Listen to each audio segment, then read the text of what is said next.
पिछले एपिसोड में हमने देखा था कि जिक्जिन जो थी वो वांग के पास आई थी और उसको आने के बाद बताने लग जाती है कि इसी डीमन स्पिरिट लैंड के अंदर कुछ ऐसी जगह मौजूद है जहां पर बहुत सारे ट्रेजर मौजूद हैं, लेकिन वहां के फॉर्मेशन इतने स्ट्रांग है कि मैं उनको नहीं तोड़ पा रही। अगर तुम मेरा साथ देने के लिए तैयार होते हो तो मैं तुम्हें बहुत सारी चीजें दूंगी जो कि तुम्हारे आगे चलकर काम आने वाली है और उनकी मदद से तुम अपना ब्रेक थ्रू कर पाओगे। तो ये सुनकर वांग खुश हो गया था कि ये तो बहुत अच्छी बात है, इस सफर पे कई सारे ट्रेजर भी मिलेंगे और मेरा ब्रेक थ्रू भी हो सकता है। तो वो उस जिक्जिन का साथ देने के लिए तैयार हो चुका था। इसके बाद ये दोनों उस सफर पर निकल जाते हैं जहां पर उनको ट्रेजर वगैरह कलेक्ट करने हैं। ये दोनों एक ऐसी जगह पर आ चुके थे जहां पर बहुत सारे स्टैचू वगैरह थे जिनको तोड़ना था और उनको तोड़कर ही आगे बढ़ा जा सकता है। तो एक को जिक्जिन तोड़ती तो दूसरे को वांग तोड़ने में लगा हुआ था। जिसके बाद यहाँ से ये एपिसोड शुरू होता है। तो इस एपिसोड की शुरुआत में जिक्जिन जो थी वो कहने लग जाती है कि आखिर मैं क्या गलत कर रही हूँ, मैं यहाँ पर मूर्ति को तोड़ती हूँ तो मुझे कुछ भी मिलता नहीं, लेकिन वांग को ऐसा क्या मिल रहा है इसके अंदर से पता नहीं चल रहा। वो तुरंत अपनी पावर का इस्तेमाल करते हुए वो जो थर्ड लेयर वाली मूर्ति यहाँ पर आई हुई थी वो उसके ऊपर अंधाधुन अटैक करना शुरू कर देती है और अटैक करते हुए वो कह देती कि तोड़कर खत्म कर दूंगी उसको जब तक कि मुझे पता नहीं चलता कि आखिर इसके अंदर से निकलता क्या है जो वांग हासिल कर रहा है। लेकिन वो कितनी भी कोशिश क्यों ना कर ली थी कुछ भी होता ही नहीं। लेकिन वांग तो वहां पर खड़ा था, वो तुरंत अपनी पावर का यूज करता है और जैसे वो चेक करता है उसको पता चल जाता है कि इस वाले स्टैचू के अंदर क्या रखा हुआ है। तो वो उसको भी कलेक्ट कर चुका था। जिक्जिन का दिमाग खराब हो जाता है कि मैं यहाँ पर मूर्ति को तोड़ रही हूँ लेकिन मुझे कुछ नहीं मिल रहा, लेकिन वांग तो सारी की सारी चीज उठाते जा रहा है। आखिर मुझसे गलती कहाँ पर हो रही है, क्या मैं लूं जिसकी मदद से मैं इन स्टैचू को डिस्ट्रॉय करूंगी तो मुझे इनके अंदर का ट्रेजर मिलेगा। लेकिन उसकी हर कोशिश नाकाम रह रही थी। अगले वाली बारी आती वांग की तो वो उस स्टैचू को तोड़ता और उसके अंदर से वापस से वो चीज को बाहर निकाल लेता। ऐसे ही करते हुए कई सारी स्टैचू को तोड़कर उनके अंदर की जो भी ट्रेजर वगैरह थे वांग निकाल चुका था। और इससे होता यह है कि जितना भी उसने गोल्डन एनर्जी को कलेक्ट किया था हर एक चीज स्टैचू के अंदर से निकालने के बाद उसकी गोल्डन एनर्जी का एक और स्टेप बढ़ता जाता, मतलब कि उसकी गोल्डन एनर्जी भी अपनी पावर को इंक्रीज कर रही थी। जो भी हरकत वांग करता उसके ऊपर जिक्जिन जो थी वो नजर रखना शुरू कर देती कि जैसा वो करेगा मैं वैसा करूंगी, मुझे तब तो कुछ मिलेगा। पर बेचारी की ये कोशिश भी नाकाम रहती है। वो कितने भी कोशिश क्यों ना कर ले वो मूर्ति के अंदर से कुछ भी नहीं निकाल पा रही थी। ये दोनों मिलकर अब तक के 8 जो स्टैचू आए थे उनको तोड़ चुके थे, टोटल 12 में से, और जितने भी वांग ने तोड़े थे उन सभी में से वो चीजें निकाल चुका था। और यहाँ तक कि जिक्जिन भी जिनको तोड़ती वो तो वैसे ही तोड़ देती, तो उनके अंदर की भी जो पावर थी वो वांग खुद ही अपने पास रख लेता। इस तरह से वो कोई भी पावर वेस्ट नहीं करता, उसका खाली फायदा होता जा रहा था और जिक्जिन बेचारी मुंह देखते हुए खड़े रह जाती है, उसको कुछ मिला ही नहीं। अब बारी आती है लास्ट वाले स्टैचू की जिससे लड़ने के लिए वांग जाता है। और जब यहाँ पर वो आता है और अपनी पावर का इस्तेमाल करते हुए उसके ऊपर अटैक करता है तो वो जो स्टैचू था वो ज्यादा स्ट्रॉन्ग लग रहा था। पर फिर भी वांग ने अपने 1 बिलियन सोल फ्लैग का इस्तेमाल करते हुए जैसे एक अटैक देकर मारा, वो स्टैचू जो होता है वो पूरी तरह से टूट चुका था। उसके अंदर से तो बहुत ही भयंकर पावर बाहर निकल कर आती है, मानो कि इसका बॉस हो स्टैचू जितने भी आए थे उनका। और वो जो पावर बाहर निकल कर आई थी फाइनल स्टैचू के अंदर उसके ऊपर लिखा हुआ था किंग लियान। वांग को लगता है कि अच्छा तो इसका मतलब कि जहां पर मैं खड़ा हूँ यहाँ का कोई पहले मास्टर हुआ करता था, उसका नाम होगा किंग लियान, तभी ये पावर किंग लियान का नाम दर्शा रही है। तो वांग ये वाली पावर को भी अपने पास रख लेता है। उसके पास इतनी सारी पावर तो आ चुकी थी लेकिन अभी भी उसको एक चीज पे डाउट लग रहा था। वांग कहने लग जाता है कि यहाँ पर जितनी भी मूर्तियां थी ना वो कोई भी उतनी ज्यादा स्ट्रॉन्ग नहीं थी जिसको हराने में काफी मुश्किल है। अगर जिक्जिन चाहती ना तो वो आराम से पूरी 12 के 12 मूर्ति को डिस्ट्रॉय कर सकती थी। तो क्या इन्हीं मूर्तियों को डिस्ट्रॉय करने के लिए इसने मुझे यहाँ पर बुलाया था? मुझे तो ऐसा नहीं लगता। इसका मुझे यहाँ बुलाने का ना कुछ और ही मकसद है जो कि अभी तक ये सामने नहीं लेकर आई है, इसलिए मुझे अभी भी इसकी हर हरकत के ऊपर नजर रखना होगा कि ये करती क्या है। वांग को लगता है कि मेरे ख्याल में ना ये जो स्टैचू थे ये यहाँ की सबसे मेन मुसीबत नहीं थी, हो सकता है कि यहाँ पर उससे भी बड़ा कोई खतरा मौजूद हो जो कि इतना ज्यादा स्ट्रॉन्ग हो सकता है कि ये जिक्जिन उसे अकेले नहीं हरा सकती, इसलिए उसने मुझे यहाँ पर बुलाया होगा। और जैसे ही वांग ये सोच रहा था वहां पर अजीब सा ऑरा फैलने लग जाता है, बहुत ही भयंकर ऑरा वहां पर फैल रहा था और आसमान को फाड़ते हुए एक अजीब सा महल बाहर निकल कर आने लग जाता है जिसके सामने एक दरवाजा बना हुआ था। और उस महल के अंदर से निकलने वाली पावर इतनी ज्यादा स्ट्रॉन्ग थी कि उसके सामने वांग और जिक्जिन दोनों जब खड़े थे वो दोनों हिल जाते हैं। अपनी पावर का यूज करते हुए वो खुद को बचाने की तो कोशिश करते हैं लेकिन वो ऑरा बहुत ज्यादा स्ट्रॉन्ग था। वांग जब ये देखता है तो उसको पता चलता है कि इस ऑरा ने तो बाहर जाने का रास्ता ही बंद कर दिया, अब मैं यहाँ से बाहर भी नहीं जा सकता हूँ। आखिर ये ऑरा था किसका, यहाँ पर आ कौन रहा है? जिसके बाद वहां पर एंट्री मारता है एक बंदा। वो यहाँ पर आके कहने लग जाता है कि अगर तुम लोग यहाँ पर जिंदा रहना चाहते हो और आगे बढ़ना चाहते हो तो मेरे 3 अटैक को रोकना होगा। अगर तुमने मेरे 3 अटैक को रोक लिया तब मैं तुम्हें यहाँ से जाने की परमिशन दूंगा, वरना तुम्हें मार डालूंगा। अगर मेरे अटैक को रोकते हो तो मेरे जो पीछे दरवाजा है इसके अंदर तुम जा सकते हो, वरना तुम्हारा बुरा हाल हो जाएगा। तो जिक्जिन कहने लग जाते कि वांग ठीक है, एक अटैक मैं रोकूंगी इसका, दूसरा वाला तुम रोक लेना, और जो लास्ट वाला होगा उसका हम दोनों एक साथ मिलकर मुकाबला करेंगे ताकि हम इस बंदे को हरा सकें। तो ये सुनकर वो जो बंदा था वो कहने लग जाता है कि ठीक है, कौन मेरा पहला अटैक रोकने वाला है बस सामने आकर खड़ा हो जाओ क्योंकि मैं अटैक करने के लिए तैयार हूँ। तो यहाँ पर वो जिक्जिन जो थी वो वांग से कहने लग जाती कि वांग चलो तुम ही आगे बढ़ो, पहला अटैक तुम रोको उसके बाद मैं आती हूँ। तो वांग कहता है कि अगर मैं इसके लिए मना कर दूं तो मैं पहला अटैक नहीं नहीं रोकना चाहता तो फिर तुम क्या करोगी?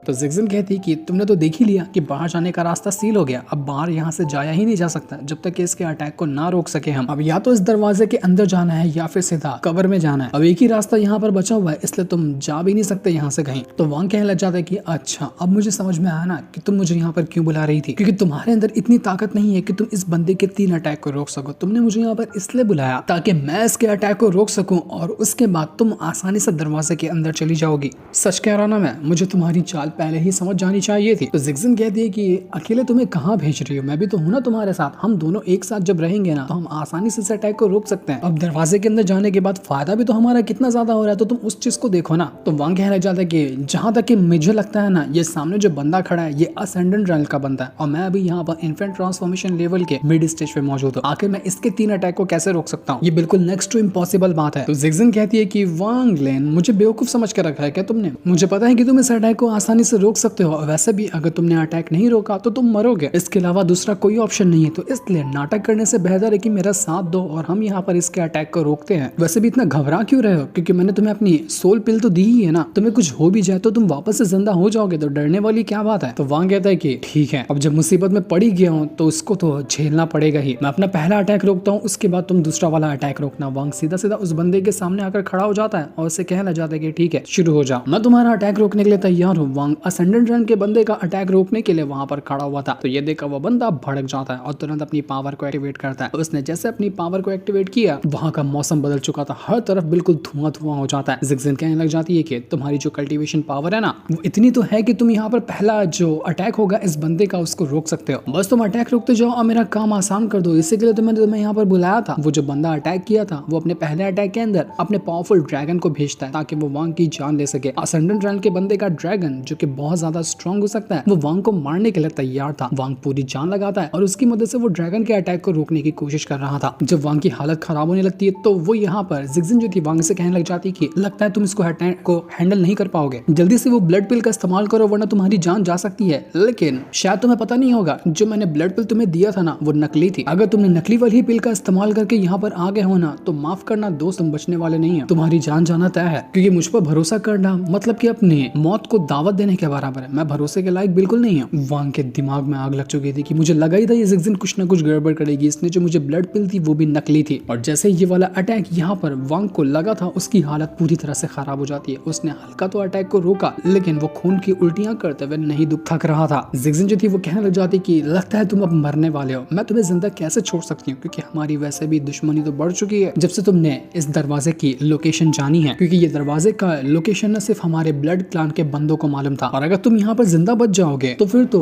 हमें बहुत ही भारी कीमत चुकानी पड़ सकती है। इसलिए मैं तुम्हें यहाँ पर लेकर आई थी, तुम्हें नकली ब्लड पिल दिया ताकि तुम पहला वाला अटैक को रोको, उसमें तुम्हारी जान चली जाए, बस मेरा काम हो जाएगा। वैसे भी अगर तुम हमारे ब्लड क्लान के लिए अपनी जान दोगे तो ये तुम्हारे लिए गर्व की बात है। तुम्हें अफसोस नहीं करना चाहिए बल्कि खुश होना चाहिए कि हमारे ब्लड क्लान के लिए तुम अपनी जान दे रहे हो। वो जो बंदा था वो कहने लग जाता है कि ठीक है, इसने वांग लिन ने अपना पहला अटैक तो मेरा रोक लिया, अब बारी है दूसरे अटैक की जिसको मैं करने के लिए तैयार हूँ। तो जिगजिन, क्या तुम यहाँ पर मेरा दूसरा अटैक का हैंडल कर पाओगे? तो जिगजिन कहती कि हाँ हाँ करो अटैक, मैं इसके लिए तैयार हूँ। मैं यहाँ पर ना बहुत बार आ चुकी हूँ और जब भी मैं यहाँ पर आती थी ना, मेरे पास जितने ट्रेजर है, जितनी मेरी पावर है, उसके दम पे मैं सिर्फ 2 अटैक को हैंडल कर पाती थी। और जब पहले वाले अटैक को वांग ने हैंडल किया और अब यहाँ पर वो मारा जा चुका है, तो 2 अटैक को हैंडल करना मेरे लिए कोई बड़ी बात नहीं होगी। मैं दोनों अटैक को हैंडल करके इस दरवाजे के दूसरी तरफ चली जाऊंगी। उस बेचारी ने सोच लिया कि वांग तो अब मर चुका है, तो उसके बाद अब दोनों अटैक को रोकना मेरे लिए उतनी बड़ी बात नहीं होने वाली है। मैं पक्का इस दरवाजे के अंदर आज तो जाकर ही रहूंगी। जैसे ही दूसरा वाला अटैक आया था, वो जिगजिन अपनी पावर का यूज करते हुए उस अटैक को रोकने की कोशिश करती है और बिल्कुल इसने अपनी पावर का इस्तेमाल करते हुए दूसरे वाले अटैक को रोक लिया था। अब से बचा हुआ था फाइनल अटैक। अगर इस फाइनल अटैक को भी वो रोक जाती है तो वो दरवाजे के अंदर चली जाएगी। और जैसे ये वाला अटैक आता है वो तुरंत अपनी पावर को एक्टिवेट कर लेती है और अपनी पावर की मदद से वो थर्ड वाले अटैक को भी रोकने की कोशिश करती है। थोड़ी सी मेहनत के बाद फाइनली जाकर उसने इस वाले अटैक को भी रोक लिया था। तीनों के तीनों अटैक को उसने रोक लिया, जिसमें से एक में तो वांग की मेहनत थी। वो खुशी खुशी चिल्लाने लगती है कि फादर, मैंने ये कर दिखाया, मैंने आपका भरोसा नहीं तोड़ा। मैंने कहा कहा था ना कि मैं ये तीनों अटैक को हैंडल करके दरवाजे की दूसरी तरफ जाकर रहूंगी, आज मेरा सपना पूरा हुआ। तभी वहां पर वांग एक कमाल की एंट्री मारते हुए आता और वो जिगजिन से कहता है कि जिगजिन तुम्हारा थैंक यू। पता है किस लिए? 2 अटैक को हैंडल करने के लिए, क्योंकि अब मैं तुम्हारे जान लेने वाला हूँ, क्योंकि तुमने दोनों अटैक को तो हैंडल कर लिया, अब मैं डायरेक्ट अंदर जा सकता हूँ बिना ज्यादा किसी एक्स्ट्रा मेहनत के। तुमने क्या सोचा कि मैं यहाँ पर मर जाऊंगा? मैं तो सिर्फ इंतजार कर रहा था कि कब तुम दोनों अटैक को हैंडल करो और मुझे कोई दिक्कत ना हो दरवाजे के दूसरी तरफ जाने में। क्या बुरा वाला काटा यहाँ पर वांग ने इस जिगजिन का, जिसका कोई हिसाब नहीं था।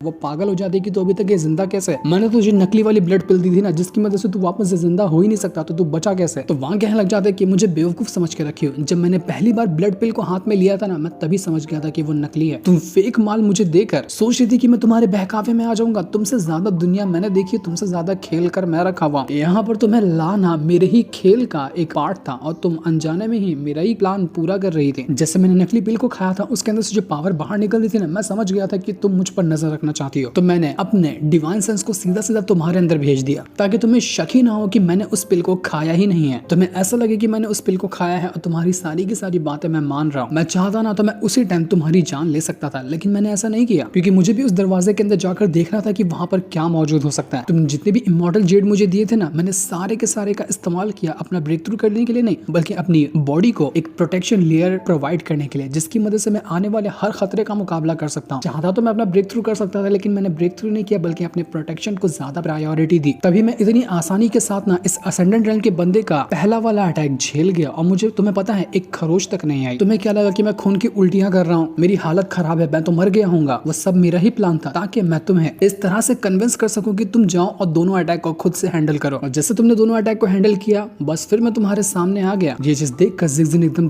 गुस्से से लाल हो चुकी थी। वो वांग के ऊपर अटैक करने की कोशिश करती है, लेकिन वांग उससे कहता है कि ये करके कोई फायदा नहीं है, क्योंकि मैंने तुम्हारे मेरिडियंस को पहले से सील कर दिया, तुम अपनी पावर का यूज ही नहीं कर सकती। तो जिगजिन उससे कहती कि मुझे मारना चाहते ना, आओ बिल्कुल मेरी जान लो, मैं यहाँ पर तुम्हारे सामने खड़ी हूँ। तो वांग कहता है कि बेवकूफ नजर आता हूँ क्या? मुझे पता है कि अगर मैंने तुम्हें यहाँ पर मारा तो तुम्हारा जो ब्लड पिल है ना, वो तुम्हें वापस से रिवाइव कर देगा। मैं तुम्हें मारूंगा नहीं, तुम्हारे लिए तो मैंने कुछ और प्लान बना के रखा हुआ है। मैं तुम्हें अपने लाइफ और डेथ का जो आर्टिस्टिक कंसेप्शन है ना, उसमें हमेशा के लिए ट्रैप करके रख दूंगा। तुम वहां पर बिल्कुल एक गुलाम की तरह कैद रहोगी, जहां से बाहर निकलना तुम्हारे लिए इम्पॉसिबल है। और एक बार तुम वहां पर रह गई ना, तो उसके बाद तुम कितना भी ब्लड पिल क्यों ना इस्तेमाल करो, तुम कभी भी खुद को रिवाइव नहीं कर सकती, नहीं वहां से बाहर निकल कर आ सकती हो। तो जिगजिन तैयार हो जाओ हमेशा के लिए कैद रहने के लिए। तो वांग तुरंत अपनी पावर का यूज करते हुए उसको वहीं पर ट्रैप कर लेता है। वांग कहने लग जाता है कि लड़कियां अपने आप को सोचती है स्मार्ट, लेकिन वो होती नहीं है। मुझे बेवकूफ समझ के रखी थी इसने, इसका गेम इसी के ऊपर मैंने उल्टा चला दिया। अब जरा जाकर देखा जाए कि इस दरवाजे के पीछे है क्या, जिसके पीछे ये इतना ज्यादा मर रही थी। और ब्लड क्लैन की सारी उम्मीदें इस दरवाजे ही से जुड़ी हुई है। तो अब मैं इस ट्रेजर को हासिल करने के लिए चाह रहा हूँ। वो जो बंदा था उल्टा वांग को ग्रीट करते हुए कहता है कि मास्टर आपका वेलकम है, आपने 3 अटैक को रोका है ना, अब ये जगह आपकी है। वो अपनी पावर का इस्तेमाल करते हुए वांग को एक टोकन देता है और उससे कहने लग जाता है कि मास्टर ये एक टोकन है, इसकी मदद से ना आप जब चाहे इस दरवाजे के अंदर जा सकते हैं और वहां से बाहर निकल कर आ सकते हैं। आपके पास समझो कि ये टोकन नहीं बल्कि एक चाबी है इसी दरवाजे की। जो देखकर वांग काफी ज्यादा खुश हो गया था और अब वो दरवाजे के दूसरी तरफ जाने के लिए तैयार होता है। वांग कहने लग जाता है कि ये टोकन मुझे उस तरह का क्यों लग रहा है, जैसा कि मैं जब इस डीमन स्पिरिट लैंड के अंदर आ रहा था तो वहां पर मैंने एक टोकन देखा था ना, जिसके पीछे वो ऑल सिर और लिंदियान भी पड़े हुए थे। उससे टोकन से मिलता जुलता लग रहा है मेरे को। ये कहीं ऐसा तो नहीं कि ऑल सिर भी इसी दरवाजे के अंदर जाना चाहता था, लेकिन वो जा नहीं पाया क्योंकि उसके पास ये टोकन ही नहीं था। इसके बाद वांग जैसे ही उस दरवाजे के अंदर जाता है, वो किंग लियान के महल के अंदर पहुंच जाता है। वही किंग लियान जो कि इस पूरी की पूरी जगह का मालिक था और वांग के सामने उसी किंग लियान का महल होता है। वांग कहता है कि ये जगह तो बिल्कुल वो जो इमॉर्टल रैम था ना, उसी से मिलती जुलती है। क्या ही खूबसूरत जगह, यहाँ के हर एक पत्थर भी इमॉर्टल जेड से बने हुए हैं, जिनकी पावर इतनी ज्यादा है कि उसका हिसाब भी नहीं लगाया जा सकता। वांग को इस पूरी की पूरी जगह पर अलग अलग तरह के रिस्ट्रिक्शन लगे हुए दिखाई देते हैं, जो कि सारे के सारे लेजेंडरी सेलेस्टियल रिस्ट्रिक्शन थे। वांग कहने लग जाता है कि मैं अगर अभी अपनी कल्टीवेशन पावर का इस्तेमाल करूँ ना, तो यहाँ पर जो रिस्ट्रिक्शन है उनको मैं तोड़ भी नहीं सकता। इतने ज्यादा स्ट्रॉन्ग रिस्ट्रिक्शन है ये सारे के सारे। तब वांग को एक जगह पर बहुत सारी शराब रखी हुई दिखाई देती है। वांग कहता है कि हो सकता है कि वो जो किंग लियान था ना, काफी ज्यादा अकेले रहते रहते उदास हो गया होगा, इसलिए वो इतनी सारी शराब पीता होगा। ढेर सारी बॉटल यहाँ रखी हुई है। उस पूरी की पूरी जगह पर वांग को एक अजीब तरह की टेक्निक लिखी हुई मिलती है। वांग ये देखकर हैरान रह चुका था कि कहीं ऐसा तो नहीं कि यहाँ पर जितने भी रिस्ट्रिक्शन लगे हैं उनकी टेक्निक यहीं पर लिखी है कि कैसे इस रिस्ट्रिक्शन को बनाया जा सकता है। वहां को जो शराब रखी हुई थी उसको देखकर लालच आ जाता है, तो वो थोड़ी सी शराब जो बची हुई थी उसके अंदर उसी को उठाकर पी जाता है। ये तो सेलेस्टियल वाइन है जो कि बहुत ज्यादा कमाल की होगी। जैसे उसने शराब को पिया था उसके ऊपर से अपना होश वो खोने लग चुका था, उसको समझ ही नहीं आता कि क्या हो रहा है मेरे साथ। वो वहीं पर बेहोश होने लग गया था। लेकिन वांग के साथ अभी हो क्या रहा था ये तो अभी हमें नहीं दिखाया जाता। जिस सीन को दिखाते साथ ही ये वाला एपिसोड यहीं पर एंड हो जाता है। Thanks for watching.